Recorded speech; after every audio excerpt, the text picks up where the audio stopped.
We made a lot of predictions this offseason, and some of them were bound to go wrong.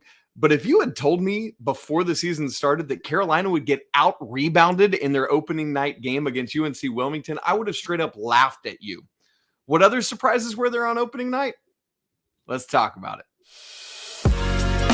You are Locked On Tar Heels, your daily podcast on the UNC Tar Heels, part of the Locked On Podcast Network, your team every day.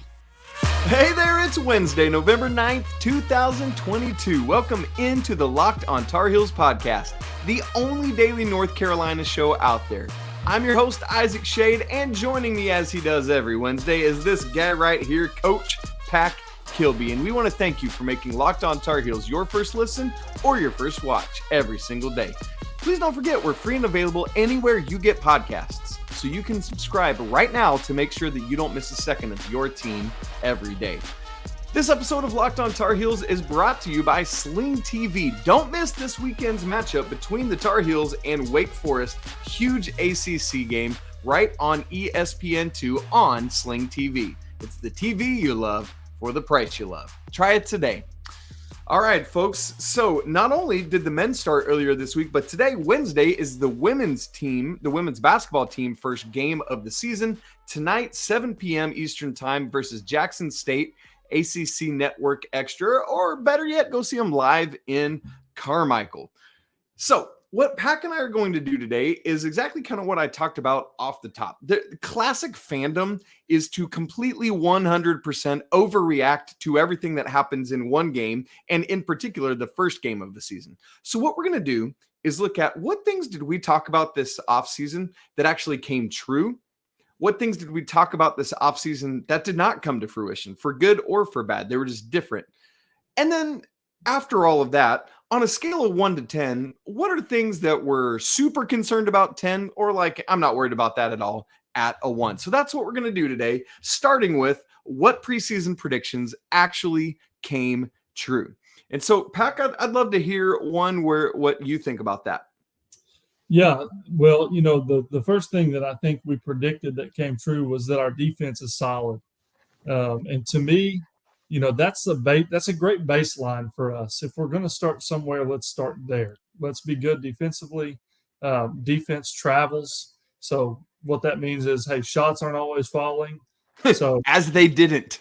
As they did not on Monday night. So it's really imperative that we bring our hard hats every day or every game, because we're going to take team's best shot. Being the number one team in the country and being as hyped up as this team's been, we have to be able to have defense in our back pocket. So for me, that's a great baseline for us. We held UNC Wilmington to 29.3% from the field, which is awesome. That's very exceptional. That's what we're looking for. Only 4 total threes, which, look, we all know every time an opposing team comes to the Ding Dome, I swear it's like they have the game of their life. Just you get a 3, you get a 3, you get a 3. We held them to 4 3-pointers made and only 3 total assists. So for me, I'm high on the defense, and I like that as a good baseline for our team. Man, that's great. Yeah, I'm right with you. The defense was great. One that I thought was really interesting was the free throw shooting. Last season, Carolina as a team shot the second best free throw percentage in program history, Pack Kilby. And so I said, most of those guys are coming back, believe it or not. I know we've talked about this, so people might remember it, but Leaky actually led the team in free throw percentage. And then he and RJ and Caleb were all in the 80s. Pete Nance comes in as a strong free throw shooter. The big question mark is Armando Bacot. So the Tar Heels go 23 for 30 as a team last night, 76.7%. That would have been better by like 0.3 of a percentage point than last season's shooting. Now, the first half was phenomenal. As a team, the Tar Heels were 12 for 14, just 2 missed free throws. But then it was in the second half where it fell apart a little bit. And frankly, the culprit in that game on Monday night was Armando Bacot. Of the 7 missed free throws, he missed 5 of them. But all that said, again, you're right in line with what last year's team was shooting, like 0.3 of a percentage point higher once again. And so we said it. I said it yesterday on Tuesday's show that I feel good about what the Tar Heels are doing at the line. You love having a backcourt you can believe in because they're going to be there a lot. Just need Armando Bacot to at least, like, could he be at 70%? Do you think that would be a good enough number to feel good about that pack? Absolutely, yeah. We need him to be at 70% because, I mean, the role he plays, he's going to shoot more free throws than anybody else. So we need him to be capitalizing on those. Yeah. And curiously enough, of the other 2 missed free throws, one of them was actually Caleb Love. He was 4 for 5. And the other was Seth Trimble. But like RJ was perfect from the line. Leaky was perfect from the line. Pete Nance was perfect from the line. And so, man, really, really encouraged by what the team did. And then, as we've said, just Armando needs to, and I think he's going to have some of those games where he'll be really strong, really solid from the line. And then he'll have some other games like that game on Monday night where he misses 5. And so that's going to be what it's going to be. For sure. Well, Pac, anything else that we made predictions on coming into the season? Maybe one more that we can look at that we thought just went right in line with what we had talked about. Yeah, one thing we talked about was just having a veteran team. We know what we have in Caleb. We know what we have in RJ, Armando, Leaky. Those are our 4 returning starters. And I thought it wasn't perfect by any means. So don't mishear what I'm saying. But we got consistent scoring from them. Those 4 combined for 57 of our 69 total points. So they did maybe not as good as we expected, but they did what they needed to. And to me, that stands out. And then not only did Leaky contribute, I think, 7 points offensively, I thought he had an outstanding night defensively, especially, do not underrate UNC Wilmington. I thought they were athletic. I thought they were well coached. I thought they were sharp. And Leaky did his thing defensively. So credit to those guys. Yeah. And hopefully Leaky, those watching the game saw that Leaky had that block shot, came down and rolled his ankle stepping on the UNC Wilmington's player's foot. And so came back in the game, almost was able to stay in even then. But those nicks and cuts are going to happen all throughout the season. And hopefully he will be okay. Something that was interesting to me, you talked there about the 4 returning players. You notice who it was, Pac, the one calling everyone together for huddles prior to free throws. It was Pete Nance. And I think we didn't write this down as something to talk about in this section, but we have heard him talk about, we've heard his teammates talk about his leadership capabilities. And he already is showing that on night 1. He's the one that's bringing everybody together. And so I was really encouraged to see that.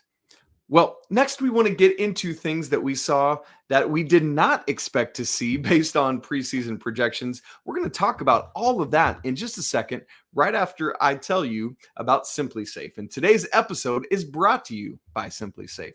Did you know that over the holidays, property crimes like burglaries, package thefts, they spike all over the country?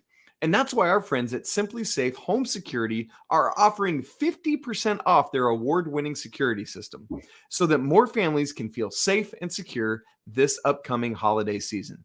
So order your SimpliSafe system for half off today and enjoy advanced security and greater peace of mind this holiday season.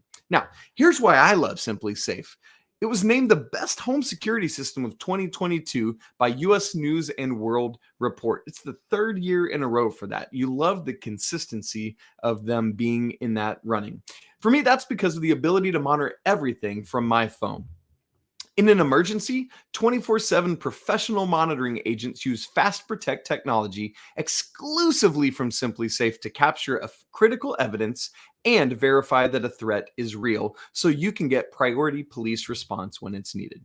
So don't miss your chance to save big on the only security system I recommend. Get 50% off with any new SimpliSafe system at simplisafe.com/LockedOnCollege today. This is their biggest discount of the year, so don't wait a second. That's simplisafe.com/LockedOnCollege because there's no safe like SimpliSafe.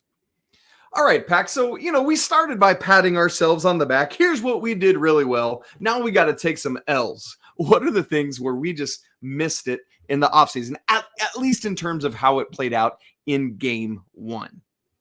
Shockingly enough, minutes played for RJ and Caleb. We really talked about a lot, and I think most of the fan base kind of projected Caleb and RJ to have less minutes, and that'd be a good thing because they don't need to play as much as they played last year. They need to rest a little bit. But RJ played 37 minutes and Caleb played 34. So to me, I take that as an L, because for one, we didn't take care of business early enough to get them out. That's right. And That's right. Coach Davis, for him to feel comfortable playing some other guards. But also, we don't want that to become a consistent thing. Don't get me wrong. I trust them and I love having them on the floor, but longevity, this is a long season and they need to get rest, on nights when we can afford to give them rest. And I thought this was one of those nights where that could happen. And it didn't happen. But I also, to the flip side, not only do they need rest, Trimble and Dunn need experience. Yep. So it's a give take, and we didn't get that done.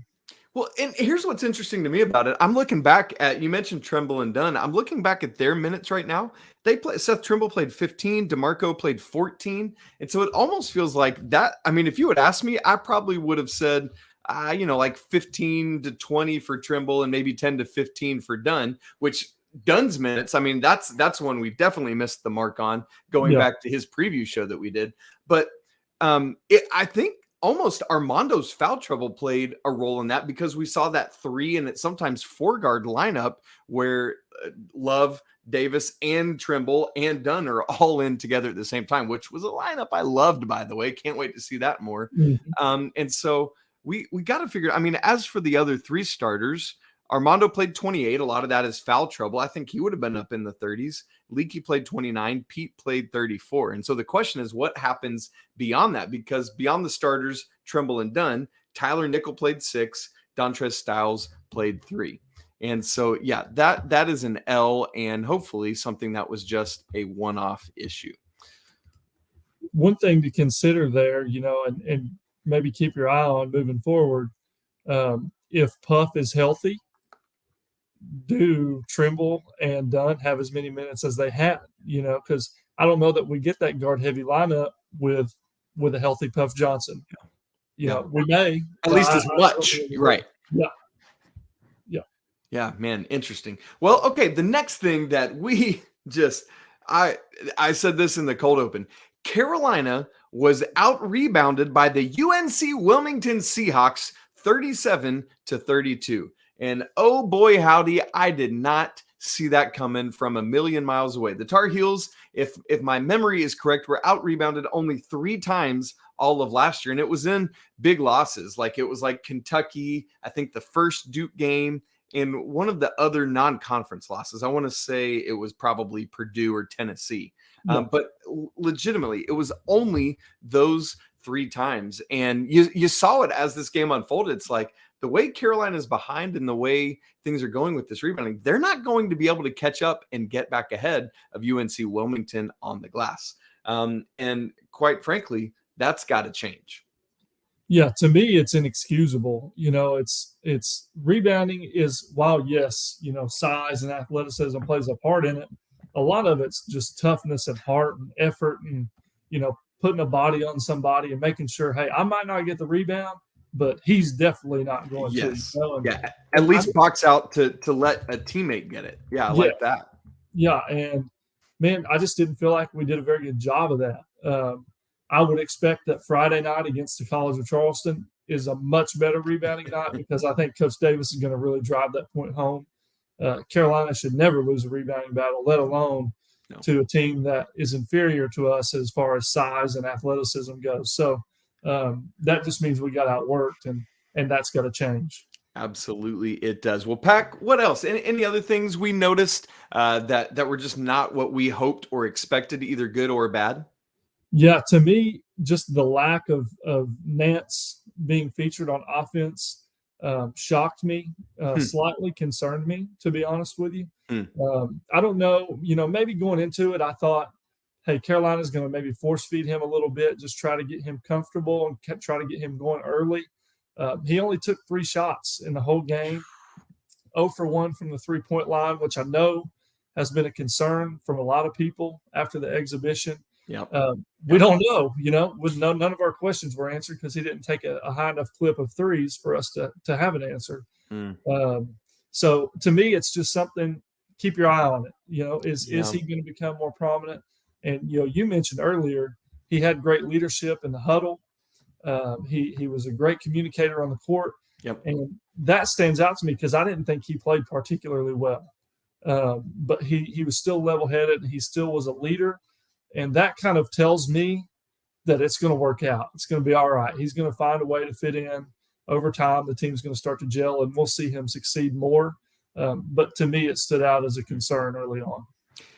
Pac, I'm curious to ask you, like, as a coach, how do you handle someone like Pete Nance coming in? There's this core 4 returning from the national runner-up team.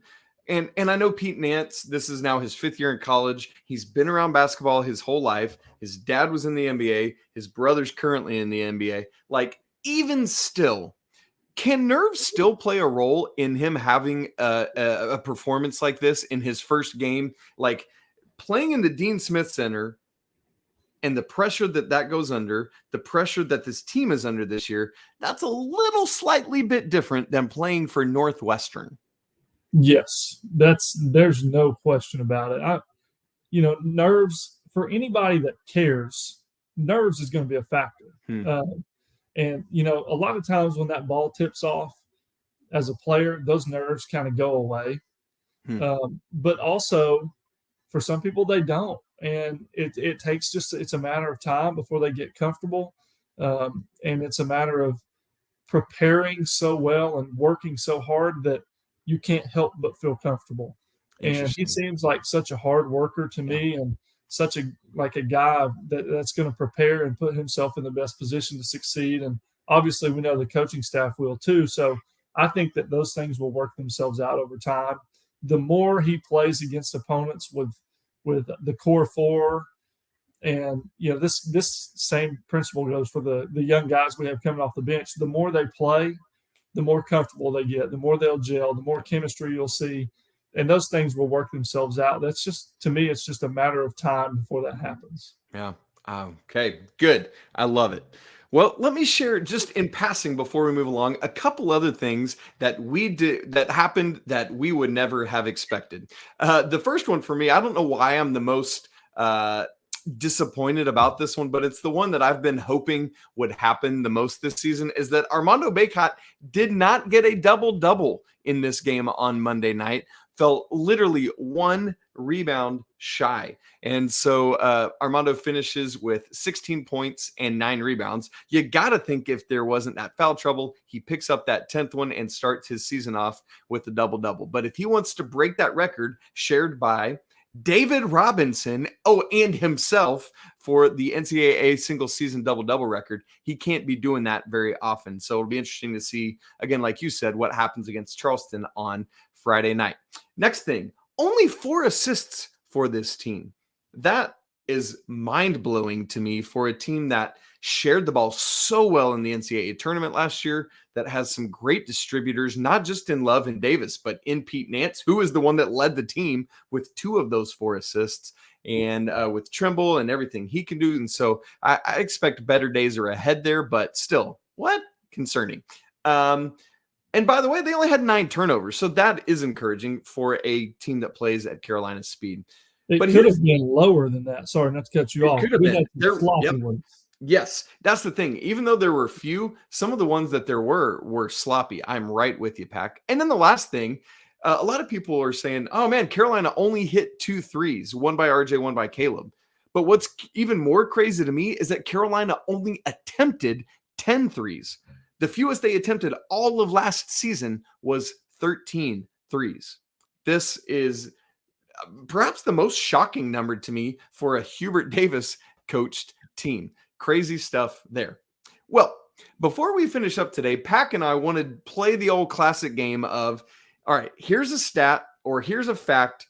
How concerned are we? Scale of 1 to 10. I can't wait to talk about that. But first, today's episode is brought to you by Built Bar. Honestly, folks, I'm the most excited I have ever been about one of Built Bar's flavors because this one is white chocolate peppermint granola. And I'm a big fan of white chocolate. My wife, not so much, but me, love it. Peppermint, same thing. Give me some mint chocolate chip ice cream, and this dude is in heaven. Same with my wife. She doesn't like peppermint either, so this is not the bar for her. But for Isaac Schade, give me that white chocolate peppermint granola, and I'm all in on it. This is Built's take on granola bars, so it's more filling and still ridiculously tasty. Or what about the candy cane brownie puff? Oh my goodness, that sounds awesome too. Built puffs are like biting into a white fluffy cloud that tastes fantastic. If you haven't tried Built Bars before, they're the best tasting protein bars on the market, so do it today. Built is revolutionizing nutrition as we know it with 100% real chocolate, 17 grams of protein, and shockingly low sugar and calories. Just sink your teeth into that first bite and it'll change your life. Not even joking. You'll look back and try to remember what life was like before Built was a thing. And you don't have to decide on just one of these flavors. Why not purchase one of Built's mixed boxes if you would prefer to do that? Built, you gotta try this. So get 15% off your order right now by using the code LOCKEDON15 at built.com. Again, that's LOCKEDON15 at built.com to save 15% off your next order. Okay, Pack, I love this. I'm very excited about this. So we've got about 4 things that we want to look at and say, how high are our eyebrows raised with concern about these various things? And so I think the thing we got to start with is rebounding. This is an affront to Carolina basketball to be out rebounded by anybody, but especially UNC Wilmington. Scale of 1 to 10, how concerned are you? For me, I'm going to go ahead and stick this at a 3. Okay. I'm not overly concerned about it. To me, I have a lot of faith and trust in our players and also in our coaching staff. I think that will change. Time will tell, though. You know, this could, if Friday's a bad performance, this could bump to a 5 or a 6. You know, so right now I'm sticking at a 3, and call it good there. What about you? I'm one right below you at a 2, but my sentiments are essentially the same as what you said. I'm not concerned about it. These games happen sometimes against a pesky defense. Your leading rebounder, who's by the end of the season, the guy that's going to be the leading all-time rebounder in Carolina history, is sitting out most of the second half with 4 fouls. I just think I'm not concerned. But as you said, and I think I said this on yesterday's show, talk to me again after Friday, and then we'll have a little bit better of an idea. Because if this happens in a couple back-to-back, then we got some concern and eyebrows raised. Absolutely. All right. Another concern is the question of the health of some of the Tar Heel players. We saw everyone we expected we probably would see last night. I take that back. I expected a blowout, so we would have seen like the bench emptied. But in terms of like the regular rotation, pretty much everybody but Justin McCoy. I was surprised he didn't get in. Might be still a little under the weather. Not really sure. But the 2 that we need to talk about are Puff Johnson and Jalen Washington. Where are you at on these 2 guys? You can take them together or you can take them individually. Yeah, I'll take Puff individually first, and I'll start with him. I'm going to go ahead and stick him at a 3 also. I think this is more Hubert trusts his team, get some of these young guys some minutes early, and let's just not risk bringing Puff back and dinging him up and prolonging an injury that's almost put to bed. You know, That's kind of my thought. With Jalen, you know, I'm more of a 6 or a 7. And I say that just because they're being cautious with him. I know he's recovered. I know, but he's done it twice, you know, so it's like the risk of re-injury is just a little higher. Yeah. That concerns me. So I'm glad we're taking our time with him. Yeah. Obviously, we hope that doesn't happen again because he seems like a fine young man and he's going to be a great player for us. Yeah. I'm actually flipped on those. I'm more concerned about Puff. I put Puff at an 8. Similar to what you said about Jalen, like Puff has this injury history where he basically missed half of his freshman year, basically missed half of last year, and then starts this year on the schneid a little bit. And so it's like, oh man, I just, it concerns me a lot that at this point he can't have a fully healthy season. And if he can't do that, is he ever going to be able to fully be who he can be as a basketball player? And at some point, it's just like, it's just not there. With Jalen, I totally hear what you're saying. I put him at a 4. So it's not that I'm unconcerned. I would say maybe a little less concerned than you said, Pac, but I'm curious to see how long it takes him to get into full game shape, because I think what people tend to forget is it's not like he's cleared and he's automatically on the court playing 20 minutes a night. Like, it takes a long time, especially for a freshman, especially at the Division I level, to get ready to go. But I think he's going to be able to, and based on the caliber basketball player that he is, I feel comfortable putting him at a 4. One thing about Puff, that the only reason I'm maybe not quite as concerned is just because, Coach Davis, in his post-game presser after Johnson C. Smith, he said all players were on track to play. Yeah. And, I haven't heard anything that, Puff re-aggravated. So I thought, well, maybe they're just being cautious. So I'm choosing positivity here. Hey, thank you for being our glass half full on that one. I appreciate it so much. Now, Pac, I'm really curious to get to you with this one, because earlier you talked about some level of concern over Pete Nance. What is your level of concern with him, 1 to 10, based on night 1 and what we've seen even in the exhibition game? Yeah, I'm going to go with a 5 right now. I'm dead in the middle on this. It's one of those things. We need to keep our eye on it. Okay, we know what we're going to get from Leaky. We're going to get solid defense. And probably somewhere between 5 to 10 points a game. We've got our big 3, Caleb, RJ, and Mondo. We know what we can expect from them. But part of what made last year so good and so successful was Brady was a flat scorer. And I'm not saying that I expect Nance to be Brady. Please don't hear that. But what I do expect is for him to be a contributor offensively. And we need to see that. Yep. I know what he did against Johnson C. Smith. We need to see it against some of these more premier opponents. And so a lot like rebounding, this could go from 5 to 7, or it could go from 5 to 2, Time will tell, but I am slightly concerned about it. Yep. What do you think?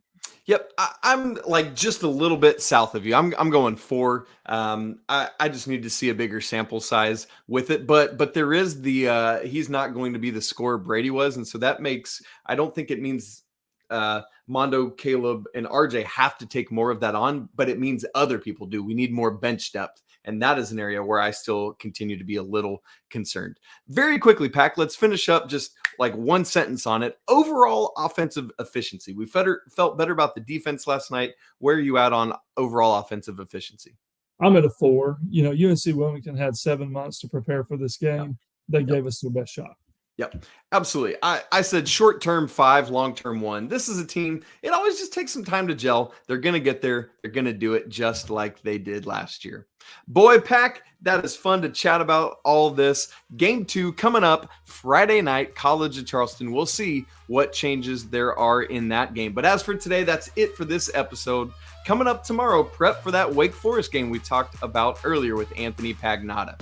You can follow the show on Twitter at Locked On Heels. You can follow Pac at Coach_K23, and you can follow me at Isaac Schade. Thanks for making Locked On Tar Heels your first listen. For your next listen, check out Locked On Sports Today. Biggest stories of the day, plus instant reactions, big game recaps, and of course, the take of the day. It's available on the Odyssey app, YouTube, and wherever you get podcasts. Oh, and don't forget to check out the brand new Locked On College Basketball podcast with yours truly. Also, don't forget to subscribe, smash the like button, and leave some comments on your thoughts on what Pac and I talked about on this show. We really appreciate you hanging out with us on a Wednesday, getting ready for another big weekend of Carolina basketball and football. Enjoy cheering on the ladies basketball team tonight, and remember that it's always a great day to be a Tar Heel. Until tomorrow, peace.